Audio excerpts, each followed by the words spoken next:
Time to replace the locks in my 1970 Rallye 350. There's nothing really wrong with the locks other than each lock requires its own key, and I'd like to have one key for all the locks. Here you see the replacement cylinders on top and the locks we took out of the doors on the bottom. And each lock has its own arm, and of course they're bent in different angles, as you can see, one for each side of the car. Here you can get a look at the retainer, and what we're going to have to do is there's a tab that goes down in the hole on the arm. We're going to have to pry that tab up so we can slide the retainer off.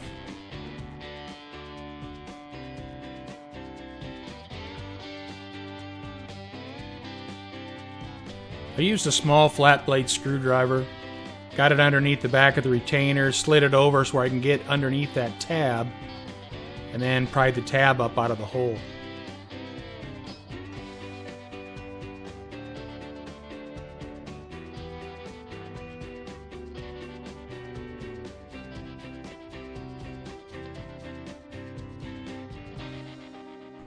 Once the tab is up out of the hole, you can just take a needle nose pliers and just slide the retainer off.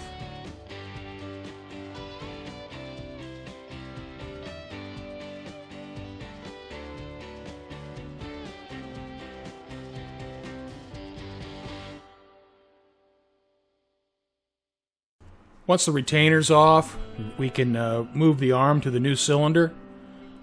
Before switching them over, I try to orient the locks so that they're the same, and then that way the arm is indexed correctly.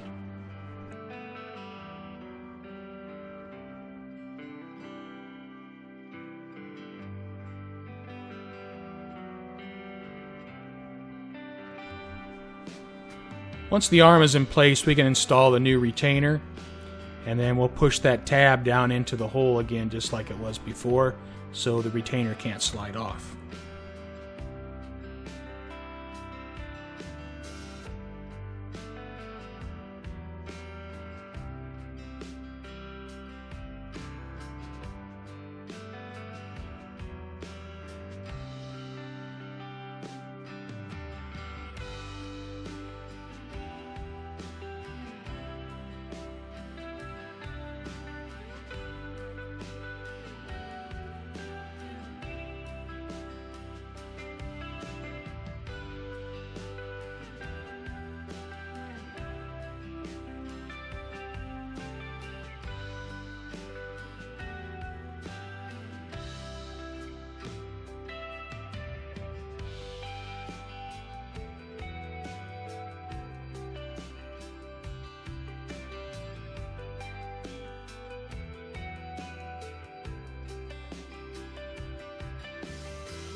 Once the first lock is done, we just repeat the process for the second lock.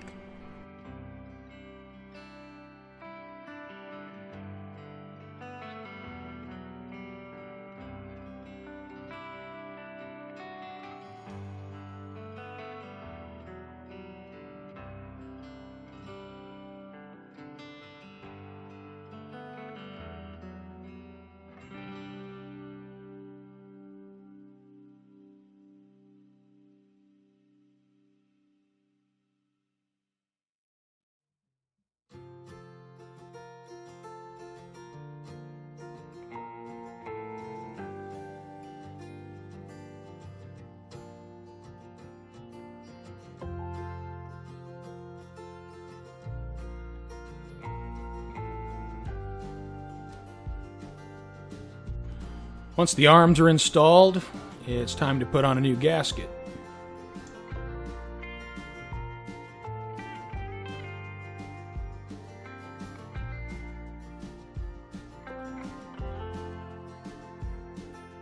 We have a new retaining clip supplied with the kit, and now we're ready to install the lock in the door.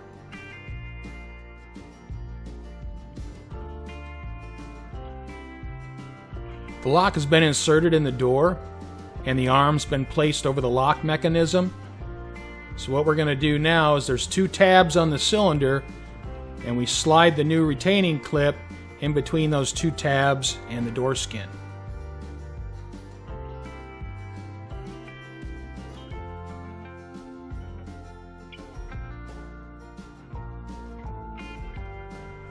And here's a couple photos of the finished install.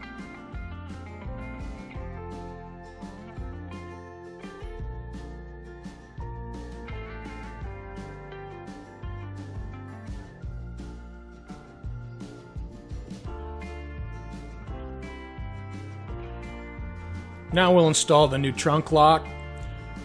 First thing we got to do in this car, it's my 70 Rallye 350, is remove the rocket emblem that covers the lock, because we're going to have to get our fingers in there to pull the lock out.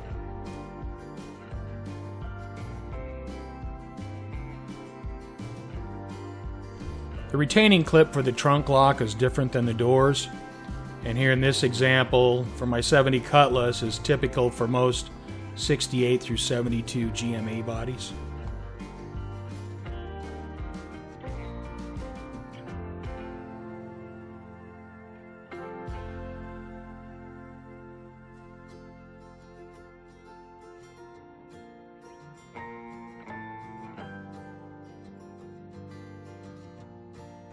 Once the two sheet metal screws are removed, I use a plastic body tool to pry the retainer out.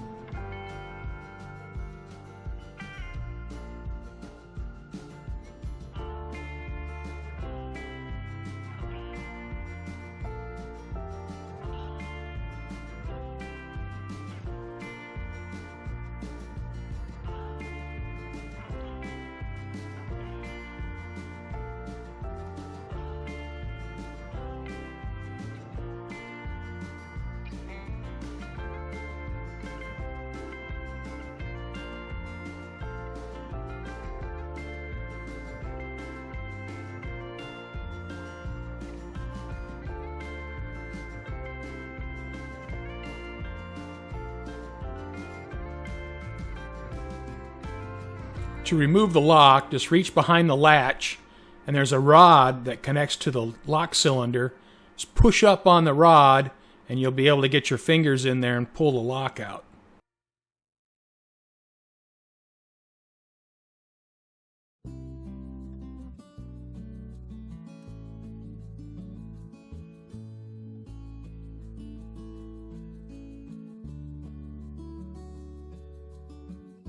If you're just doing a lock change, you can leave the retainer in place, but I'm going to repaint the retainer and install a new gasket.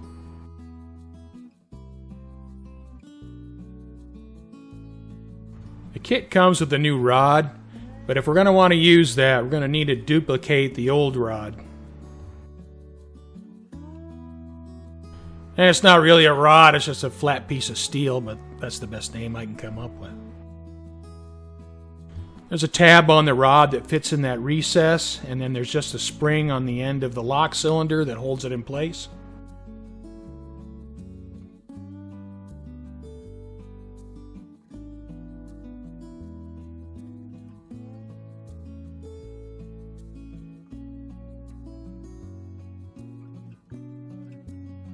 Here we'll use the old rod as a go-by, and we're going to try to duplicate it.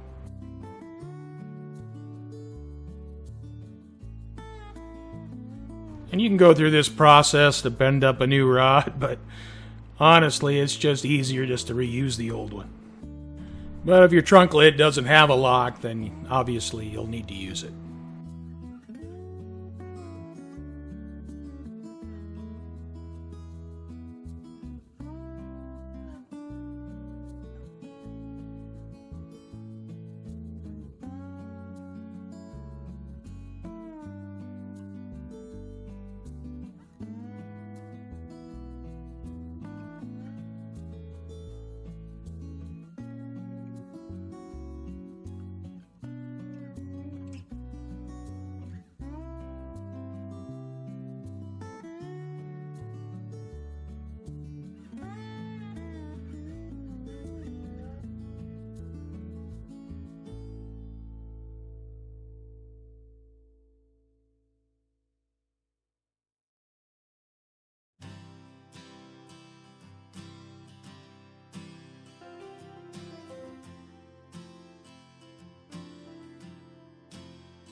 The lock rod supplied with the kit is extra long, so you may need to trim it to keep a big part of it from sticking out through the latch.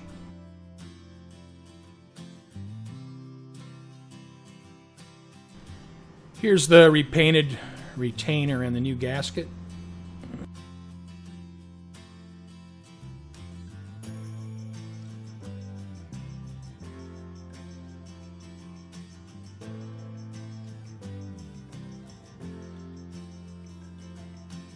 Alright, time for the install.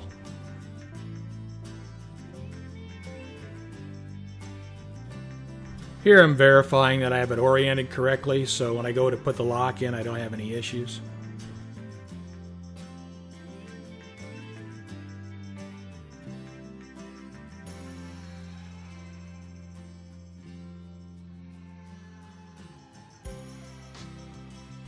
Now you're going to have a retainer slid out a little bit so you can get the cylinder through it.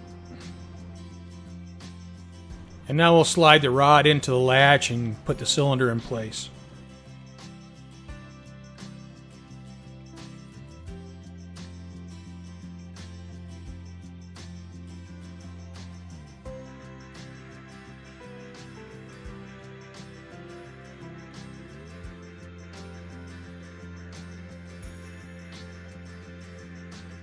Once the cylinder is in place, then push the retainer up to secure the lock.